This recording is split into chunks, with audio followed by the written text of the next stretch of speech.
is Radio Romania International. You are listening to our 1-hour broadcast in English for listeners in Western Europe. We can also be heard on the internet at www.ri.ro, Channel 1. You can find us on Facebook, Twitter and other social media platforms. Our programs are also available on TuneIn, Radio Romania International 1, and via satellite Eutelsat 16A on 11,512 MHz, vertical polarization, azimuth 16 degrees east. We wish you good reception conditions.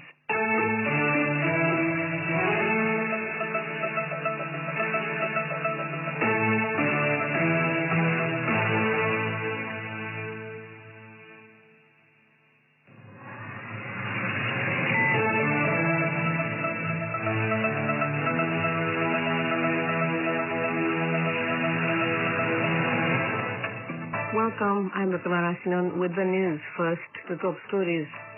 The National Directorate of Cybersecurity Romania launched the guide on the identification of deepfake materials. The benchmark index for consumer loans in Romania fell to 5.90% per year from 5.97% 3 months ago. Meets on Tuesday to mark 20 years since Romania joined NATO and 75 years since NATO was founded.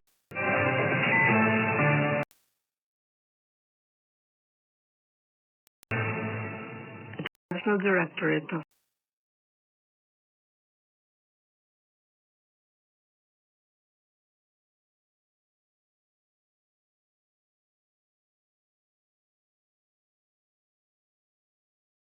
Information on fake production and identification.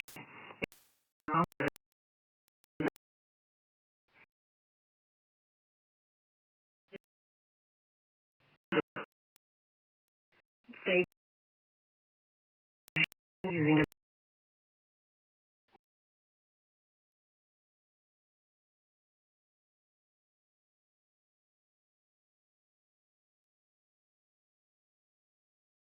public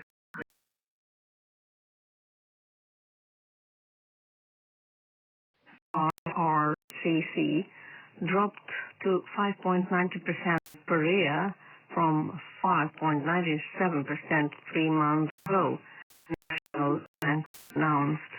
This is the first significant decrease in the index in the past 12 months and will lead to smaller interest rates as of this month.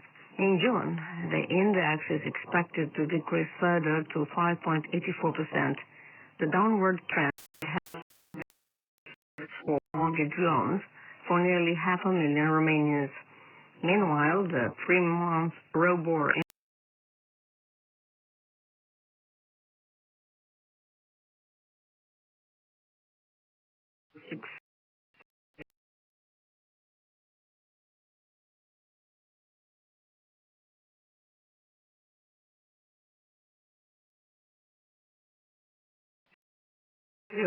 with loans in the national currency since May 2019, when it stood at 2.36%. It was designed by the government as a solution to offset the effects of the ROBOR index, which had been rising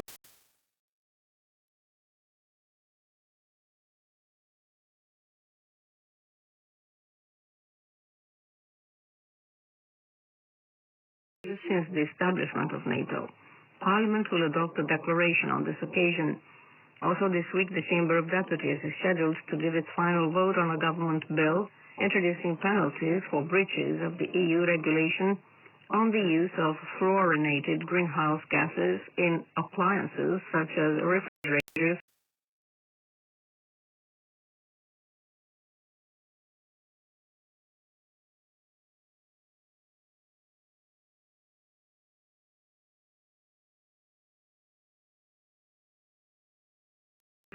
new draft regulations on the compulsory motor insurance, stipulating fines 15 times higher than in the past for uninsured drivers, and a ceiling of 400 euros on self-paid car repairs.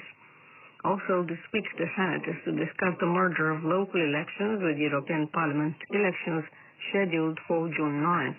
The Romanian Post Workers Union went on an all-out strike on Monday, While the postal office's activity is taking place normally in most counties in Romania, as the management of the institution claims, the protesters demand an increase in salaries by a net amount of approximately 8 euros and an increase in the loyalty bonus.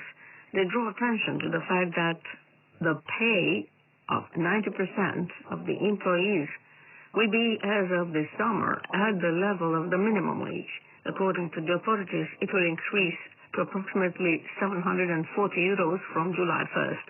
The company management announced that the demands of the employees are justified, but that there have already been significant salary increases. The Romanian Post is a national operator and is owned by the state. Joint exercises of the Moldovan, Romanian, and American military are taking place in the Republic of Moldova until April 19th. The Moldovan Defense Ministry announced that they would train, will exchange experience, and increase the level of interoperability. The drills will take place in the training centers of the National Army of the Republic of Moldova. The special representative of the U.S. for the Economic Recovery of Ukraine, Penny Pritzker, arrives in Bucharest in 2 days. She will visit the UN Refugee Agency Center at the Romexpo exhibition compound, together with Romanian officials and the U.S. Ambassador to Bucharest, Kathleen Kavalak. She will talk about the life of refugees in Romania and their role in the reconstruction of Ukraine.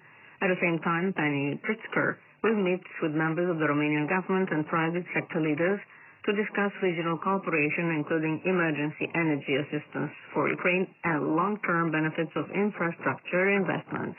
And that's the news. Romania and Bulgaria joined the Schengen area on March 31st, and reactions followed. I'm Mihaela Ignatescu with more in this report by Roxana Vasile.